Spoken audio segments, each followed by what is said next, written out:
I'm going through my emails, and all of a sudden I'm reading yours because I get a lot of them, and like Was it the most sensible email you've read in a long time in the last month? probably, yeah. I mean, all things being real, I mean, it's like, people talking about the Mayweather fight and everything else is like, normally, especially considering the fact that it took me about 3 weeks or so to get past that whole fight and the event and everything else. I'm like, Yeah, if I see something pertaining to that subject, I kind of ignore it all the way around. But right. I'm sitting and I'm looking at this email. I'm like, it's me, Brian. I'm like, who the fuck is who's? It's me, Brian. Who is that? And as I Yeah, kept reading a little bit further, I'm like, oh wait a minute. You know what? This is Jensen. Let me go ahead and answer this yeah. real quick and see what's going on. What was it that prompted you to write about it? The 48 no article? Yeah, I read both of your articles and I saw that you thought Pacquiao won 7 rounds, but you seem to be just as disappointed as into the fight as I was. I mean, I thought the second half was tedious, but yeah, I thought I gave Floyd about 8, maybe 9 rounds in the fight, but I felt that Floyd and Manny, they didn't have their heart in the fight. I felt they were not passionate. There was no drama. There was really nothing. So, it was just a great event. So many celebrities. I mean, Fashion Police on the E! Channel was going crazy on Monday because he had nothing but fashion celebrities, Christian Bale, Paris Hilton, everybody. Mm-hmm. I read your articles and you said you thought Pacquiao won, and I was like, I thought Floyd won, and I just wanted to respond, and I gave you my opinion. I hadn't really talked to you in a long time since 2013. Yeah. And I just felt like just sending you I guess a positive message, give you my opinion, because I bet you anything, since you're African American, you're black, I guarantee you plenty of black people calling you an Uncle Tom or whatever else for, Yeah, that happens a lot. It's crazy. So, Couldn't be yeah, further from the truth, but I. I already know you went through that shit in May, so I was like, let me just send him a good message, a Yeah. sensible message that there's some sort of reason and intelligence behind it, and just, send that in there, and then you send me a message back, and it was great. I mean, me and you had a lot of back and forth arguments from 2012 to 2013. Now that the fight's over, I just frankly, I'm just done with all that stuff. I really am. It's crazy because, for those of y'all that don't know, you know what I mean? This is Brian Jensen. It's like we met at the Edison Ballroom in New York, right outside of the Marquez, the Marquez and Pacquiao fight, the fourth fight between the two.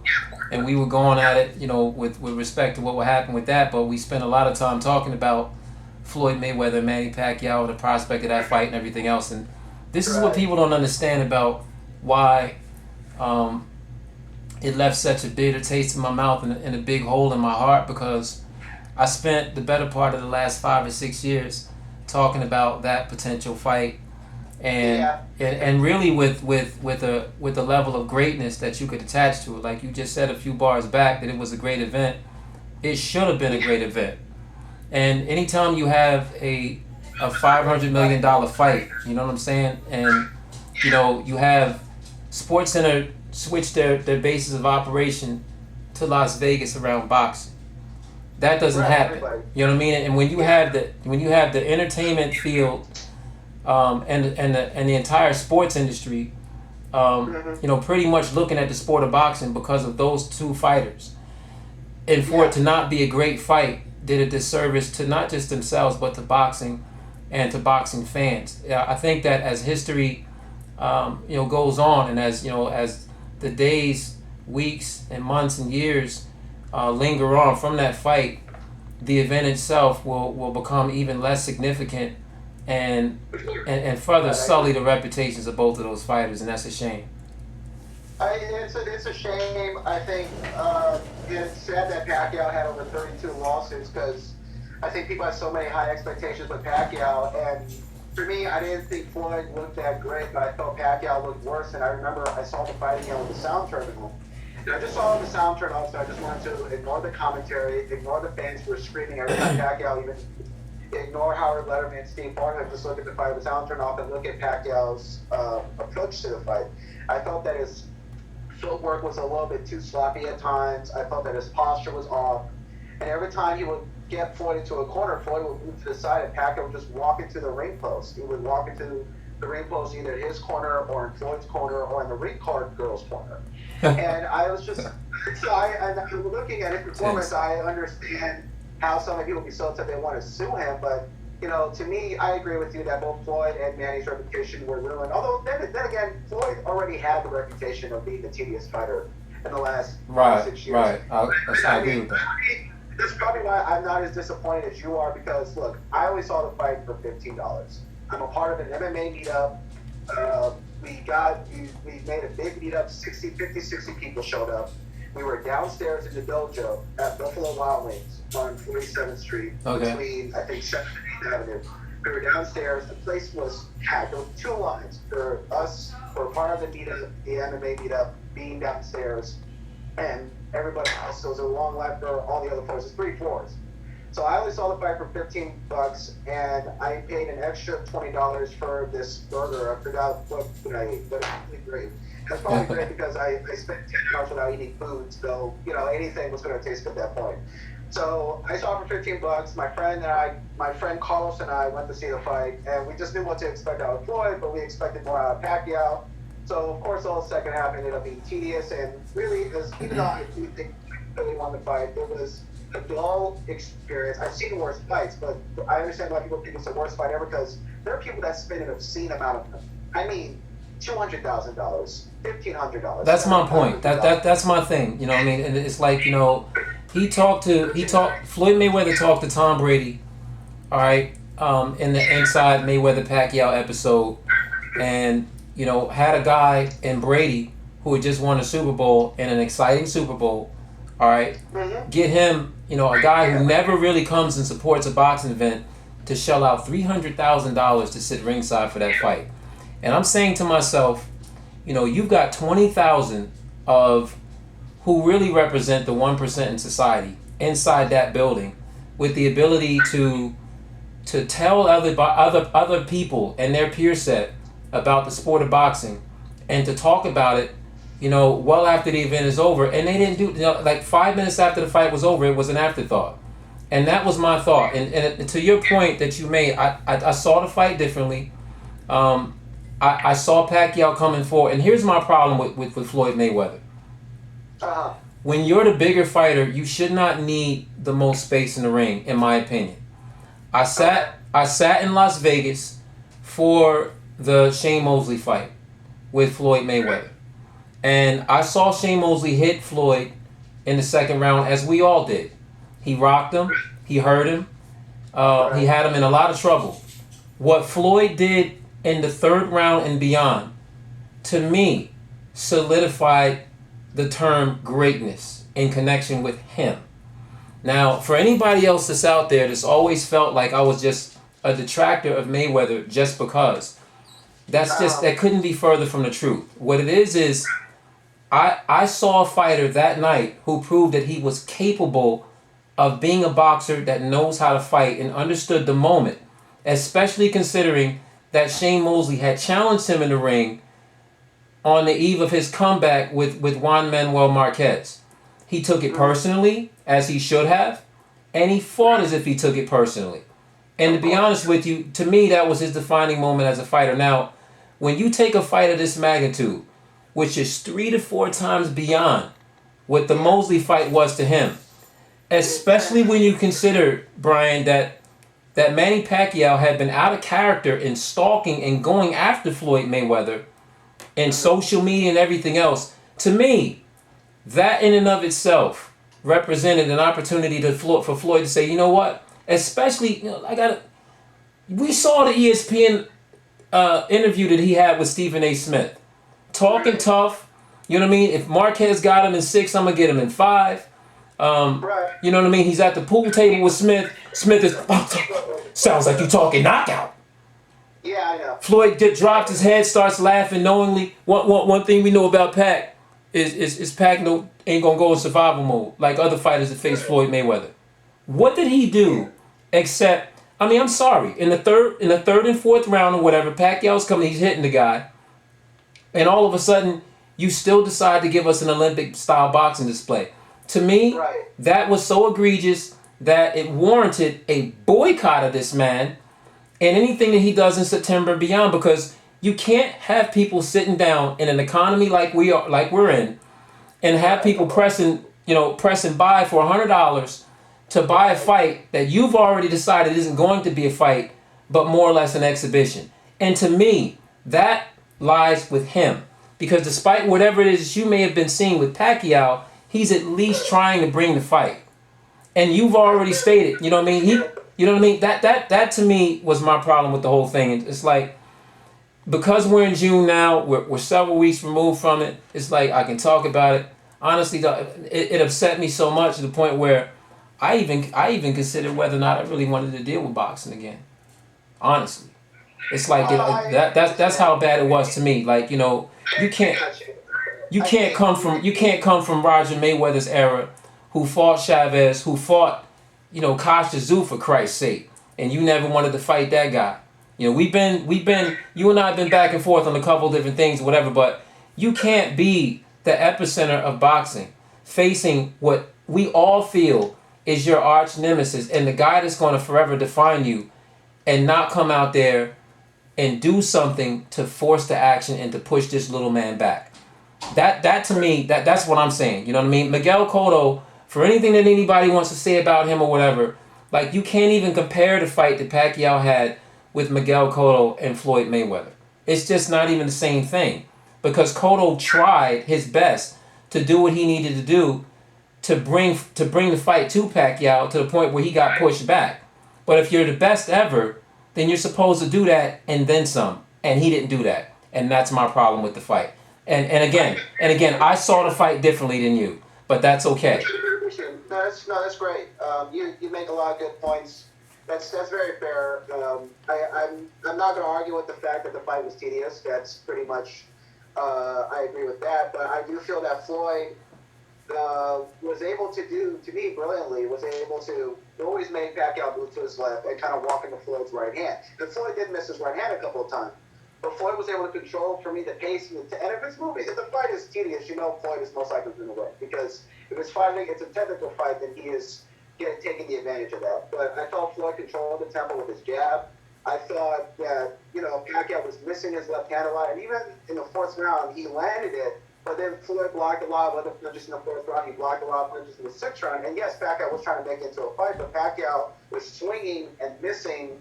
And Floyd would just move to his left and move to his right, and Pacquiao would walk into a corner. And it's like, I've had friends of mine who do have experience in boxing or wrestling and stuff like that. And we're looking at Pacquiao, and he's just not cutting off the ring. And Freddie Roach, listen, he's a great coach. He's great at coaching. He's a great trainer. But my issue with Roach is that sometimes he doesn't teach a lot of his fighters the fundamentals, like how to cut off the ring and how to corner your opponent. And with Bronikov and Pacquiao, they have a tough time against counter punchers and movers because they don't know how to cut off the ring and stay in their opponent's in a catcher's grill. And luckily for Roach with Miguel Cotto already knows how to cut off the ring because he learned that in Puerto Rico. He learned that a long time ago. Miguel Cotto was in there with guys. Again, to me, Cotto was still a shot fighter. I think he is. I don't. Daniel Gill from 157 weigh into 182. You put on 25 pounds after the fact, you're done. I fought before. I know what it's like to drop that much weight and then to put that much weight on. You're already drained to begin with, and then when you go out and you put that much weight on in between the weigh-in and the fight itself, you're done. You don't have anything really left. And Miguel Cotto's fought Delvin Rodriguez, Sergio Martinez, who was done, and now this guy who was done. That's 3 fights that really give you, fool's gold if you're Miguel Cotto. But again, getting back to this whole point about Pacquiao Mayweather for the last time before we touch on something else, I saw the fight differently. And one other point that I want to make here that's big to me, that will linger on as long as anybody talks about this fight, and it's a bad thing. I think it's unfortunate, but at the same time, it is what it is. Listen. When you can get lidocaine injections in your hands, all right, we've been over this before. It's a touchy subject, but it is what it is, and it's just the truth. When you can get lidocaine injections in your hands in Nevada because it's only legal there, the other guy is choosing to fight you there. All right, you're the A side, which I hate the discussion of all of that and everything. It has no place in boxing, but all right, fine. But I mean, he's getting these shots in his hands and everything else to numb his hands. if he doesn't have those shots, Mayweather more than likely does not fight. Now, all things, he's the one that said that the fight happened because of him. All of the things that were really dictated in terms of what would go in his favor and everything else was because of him. He had every opportunity to influence the decision to give Pacquiao a Toradol shot in his shoulder, to make it a non-issue after the fact. We will never know. We will never know what the result of that fight would have been had he not, had he been able to get that shot, rather. And we also know that the result of the fight would not even be into consideration had Mayweather not been able to get his injections. I have a real problem with that man not being able to get that fight, not being able to get that shot in his shoulder. We know that Manny Pacquiao, regardless as to what people may think of him as a fighter and everything else, he's never decided to shirk some sort of competition or get past some sort of threat. He's never really done that. Honestly, to be fair, Airman Pacquiao have done that with catch weights with Cotto. Well, that be that as it may, we got, you and I could talk about Canelo and the 152 and a couple other things, and especially the Marquez situation where he brings him up from 135 to 144 and then comes in at 146. There is nothing to compare to that. So my whole thing is that, look, if you want the guy, if you want a level playing field, Jensen, if you want a level playing field and you're fighting Manny Pacquiao, know that you're going to take the issue of a Toradol shot out of the equation. I find it very hard to believe that USADA, who he labored to get involved with this whole process, for them to approve that shot and then all of a sudden the Nevada State Athletic Commission says no. I'm sorry. I'm sorry. We don't. It's a $500 million fight, and we should not have it sullied by that type of situation. And that was my problem with the fight, and that's it, and I'm done. And Mayweather and Pacquiao are both in charge of the negotiations. They never create an even playing field ever. I mean, Pacquiao took advantage of Cotto. He got him at a catch weight win, but he died and he was dehydrated. I think on fight night, because when you look at pictures of Cotto against Pacquiao and pictures of him against Foddy, whoever else, his abs are shooting against Pacquiao. So Brian, I'm gonna stop you. I'm gonna cut you off there because that is absolutely false. I was in Tampa, as I am now, for the Miguel Cotto camp. He had it right here in Tampa. I saw the whole training camp.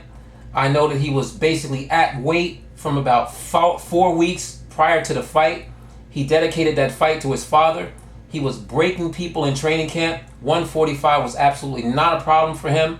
He was a 40-pound fighter, where he was best at. He was a 140-pound fighter. He was 5 pounds removed from his best weight in 2009 when he fought Manny Pacquiao. And I'm sorry, anybody that wants to say that he was drained in any type of way is out of their minds, because he was an absolute wrecking machine when he was facing Manny Pacquiao. He was the best Cotto I've ever seen.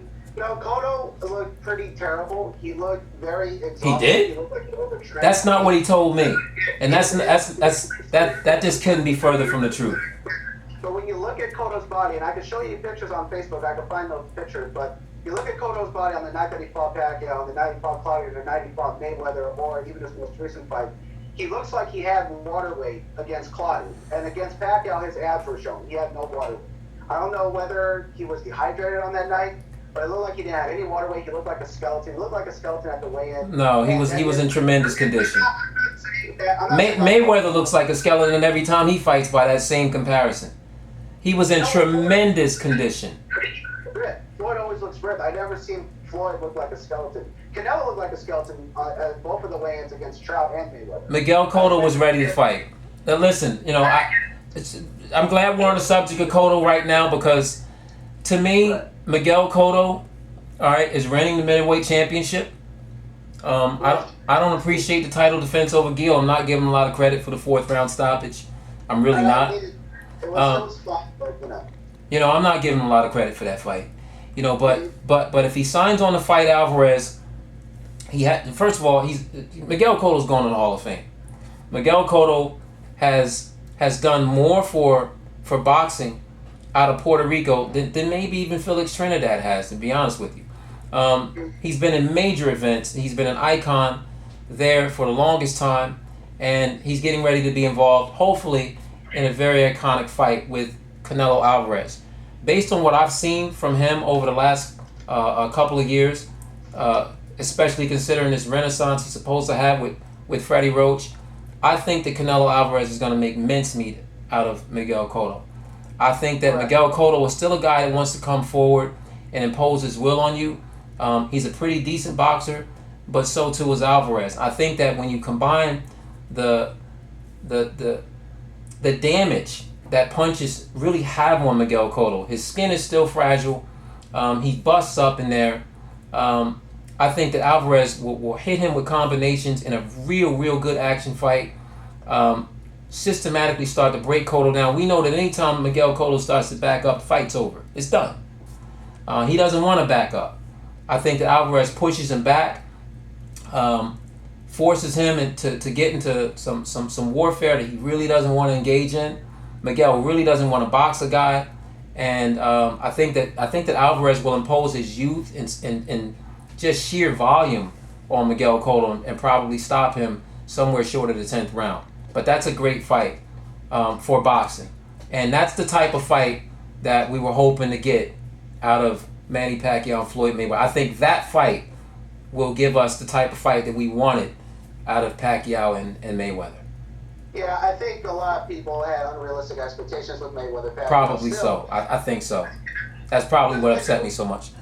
Yeah, I think that's what it's for you. Again, I know Floyd. I knew what he was going to do with the box, and I mean, it's just a one thing in that fight before we the Cotto Canelo. Something that I felt like he just controlled his tempo in the box.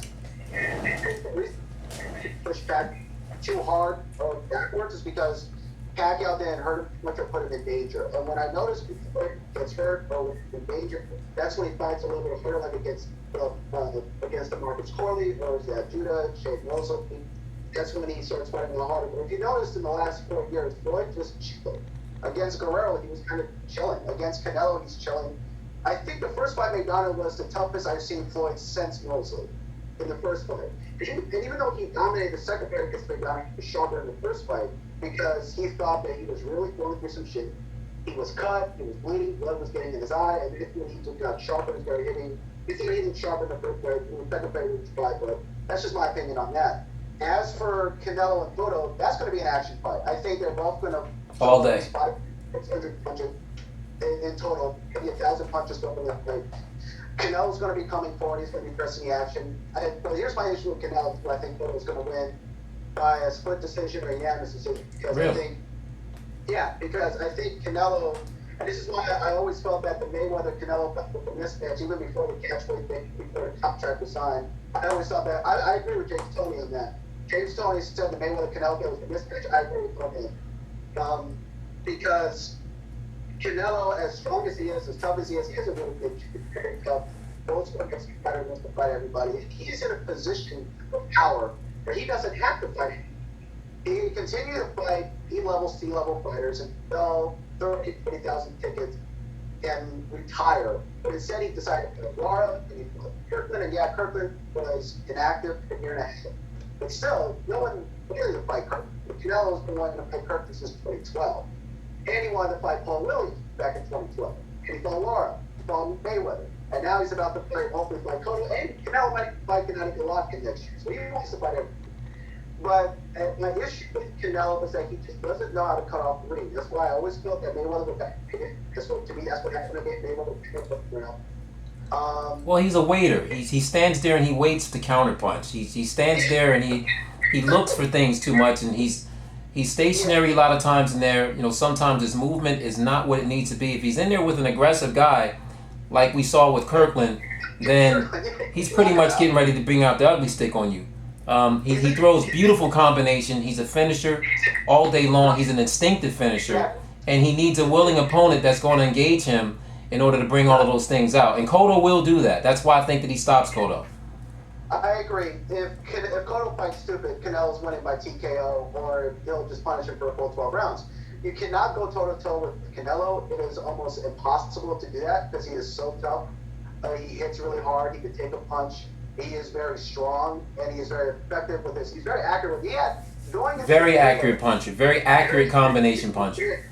And Canelo, if you look at the statistics going into the Mayweather fight, Canelo Alvarez actually had better combination punching accuracy than Floyd Mayweather. And this is why so many people were going crazy over that fight, and it's all that money. It was another big mega fight that was the dub. And with Canelo Cotto, I feel that Canelo still doesn't know how to cut off the ring. He had problems doing that against Lara and even against Austin Trout. Yeah. But they're actually standing in front of him for a good portion of the fight. But I think against Cotto, I think Cotto's going to fight smart. He's going to box. He's going to move. What you saw Cotto do against Gale in the first 3-4 rounds, all 4 of those rounds, I think it's going to be something like that. He's going to move. He might punch out a little bit, and then he'll throw 2 or 3 punch combinations. He might throw a left hook every now and then, and he'll just move it out the way, keep out of range. But Cotto will probably, it'll be like a more exciting version of Floyd Mayweather. I think Cotto's going to box a little more and be aggressive at times when he needs to be, but like what I don't see it happening. I don't think that he's anywhere near the boxer that Floyd is trained. It's almost ingrained in Floyd's mind to survive and not get involved in an altercation. You know what I mean? Miguel Cotto wants to really fight you in there. He wants to fight you in there, and he's with a trainer that wants his guy to fight. And so when I think Cotto is going to do what Mosley did against Margarito. I think Cotto will swim without getting wet. Bringing out some Nazim Richardson, all right. No, Nazim, he said that. He said, yeah, I know. Swim without getting wet. I'm still trying to process that. Here's the thing, though. You know, because we've been on this for almost a half hour now. I don't really want to go any longer than that. I just don't think that Miguel Cotto has the skin. I don't think that he really had. I think that his last fights have been, a real. It's fool's gold. I keep going back to that. I don't think that what you're seeing is really real. I think it's a facade, and that a guy like Alvarez will expose him. What I'm really excited about right now is where boxing is probably headed, in the lighter weight divisions, where we don't really see a lot of notoriety for guys that really deserve it. Roman Gonzalez, okay? Roman Gonzalez, to me right now, Chocolatito, all right? This is an all-time great. This is a guy that, to me, combines the attributes of a Julio Cesar Chavez and a current Gennady Golovkin. I think that if we're really going to get excited about the sport again, that HBO did a great thing in showcasing him a couple of weeks back, and that he's a guy that we can really watch to really bring some excitement there in the sport. And I think that a rematch between him and Juan Francisco Estrada would be a great thing for boxing. I agree. For me, Roman Gonzalez, I've been keeping up with him for the last 2 or 3 years. He's been amazing. His fight against Estrada was a great fight. It was an instant classic for me. I saw the fight on a technical level. It was amazing. They threw so many punches. They threw hard punches, but I felt Roman Gonzalez landed harder punches. He was the aggressor. He pressed the action. He was effective. He ducked and slipped the majority, to me, of Estrada's punches. Yeah. And when you look at their faces after the fight, Estrada had a bruise, a swollen left eye, and Roman Gonzalez's face was just clean and beautiful. He looked like he went to a fashion shoot. I mean, he looked like he wasn't in a tough fight. And I gave Roman Gonzalez 7 against Estrada. I gave Roman Gonzalez at least 7 rounds. I thought the fight could have gone either way because there were some rounds that were very close that could have gone to Estrada, but Roman Gonzalez's defense is incredible for such an aggressive fighter. Right. He just doesn't get hit with a lot of clean punches. His face is always clean. He looks like he went to a photo shoot. He doesn't look like he's ever been in a serious fight. I mean, his aggressive style reminds me of Roberto Duran. And when I say that, I mean, like Gennady Golovkin, the ability that Roman Gonzalez has to do shifting, where he pivots his left foot, and he turns to a southpaw stance, and then he'll try to hit you with the left hand. But if you try to move to your left, he throws out his right hand and makes it like a jab. And then he does a side step, cuts off the ring, and then he corners you into the corner. Gennady Golovkin does the same thing. And it's just amazing to see 2 aggressive fighters who know how to cut off the ring. And that's what I mean. That's why I don't feel like Canelo Alvarez I feel like Canelo's going to have a tough time against Cotto because he doesn't cut off the ring like Gonzalez or Gennady Golovkin. I don't think that he has to cut off the ring. I don't think he has to cut off the ring against Miguel Cotto. I think Miguel Cotto is right there to be had. I think he'll come right into Canelo's wheelhouse and he'll get his ass busted. I really do. I think he'll bust his ass up. You make an excellent point that Cotto will probably fight stupid. And He'll fight. He'll come right at Canelo Alvarez. He'll come right at, and even if he decided to box, he doesn't really have that classic boxer movement to the point where he sticks and moves and everything else for a concerted amount of time without winding himself. Canelo's a guy that is very patient. He's methodical. When Miguel Cotto chooses to box, it looks like he's laboring in there. I mean, he's bouncing on his feet and everything else, whatever, and he's just consuming a tremendous amount of energy. That's not his fight. He's a come-forward guy. He really wants to be aggressive. He's there. I'm getting ready to write an edition, the knockout edition. All right, Cotto's in it. So will Canelo be. Just so y'all know. But the point of the matter is, Cotto's in there to knock your ass out. All right, and that's what he wants to do. When he can't get the KO, and he can't win, or he doesn't think he's going to win, he starts backing up. And I think that Alvarez is going to back him up and back him into a corner. I think because Canelo is more mentally tough, but my point is, though, with aggressive fighters, you just don't see enough aggressive fighters today. This is why I agree with a lot of older boxing trainers that are in their 50s and their 60s when they tell me that fighters today are more flawed than ever before. And I see that all the time when I look at old tape of fighters from the 60s to the 80s to the 90s. And you look at fighters today, a lot of aggressive fighters don't know how to cut off the ring, and they don't have great inside fighting skills. And you look at Roman Gonzalez, you look at Gennady Golovkin. These guys are very old-fashioned. They're old-school aggressive fighters who can fight inside, cut off the ring. It's amazing. It really is. It's a lost art. Well, Brian, we're a little over 30 minutes. I'm gonna cut this off. We'll get back into some discussions a little bit later on. I got this thing taping right now and everything else, and good stuff with you, man. Good hearing from you after a while. Yeah, thank you. Yeah, it's great. Where are you posting this stuff? I'm getting ready to put it on this video channel that I'm having with the Prophet Solomon, guy that picks a bunch of fights in Vegas. He's a colorful guy. He and I have developed a partnership and a friendship, and so really excited about some things that we got coming up. So actually, I've been waiting for a while to talk a little bit about the Mayweather Pacquiao situation, and really kind of get my bearings back about. Like I said, that fight took a lot out of me, and I was really. So this is the first time I've really talked about it, on video and everything else, and so it's just time to go in a different direction, and this is the start of it in actuality. So, if you ever want to, we could watch the Mayweather Pacquiao fight together with the sound turned off, and we could look and compare and have our own discussion while watching the fight. But I'm just happy that boxing is back on free TV. That is great, and pushing in that for doing that. I've been a big advocate of PBC. I think that PBC is doing some great things. I like the fact that a new generation of fighters is being introduced to the country, to the world really, and for as much as Al Heyman has been maligned for being a negative influence on the sport, I don't believe that there's anything but positive that can be attached to PBC. We've seen Errol Spence, and we're going to see a whole lot of him, guys like him. We just saw Robert Guerrero get involved in the scrap, and we saw what Keith Thurman did in that initial debut for that. We'll have Broner, we'll have Porter, we'll have a lot of guys that are real key factors in their division and in boxing, on network television again. We haven't seen this since Wide World of Sports and ABC and NBC, Gil Clancy back in the day with CBS. We've not seen anything like this in a long time, and I just think that with all that he's taken as far as the negative rap again in boxing, that this is something that Heyman has gotten right, and he continues to get right, and I'm excited about PBC. Yeah, I'm happy for Heyman. I understand why a lot of people criticize him, because sometimes people feel like he gives his fighters too many easy fights, but I understand why Heyman does that, because he wants to get his fighters a good amount of money before throwing them into the lion's den. So I understand the strategy.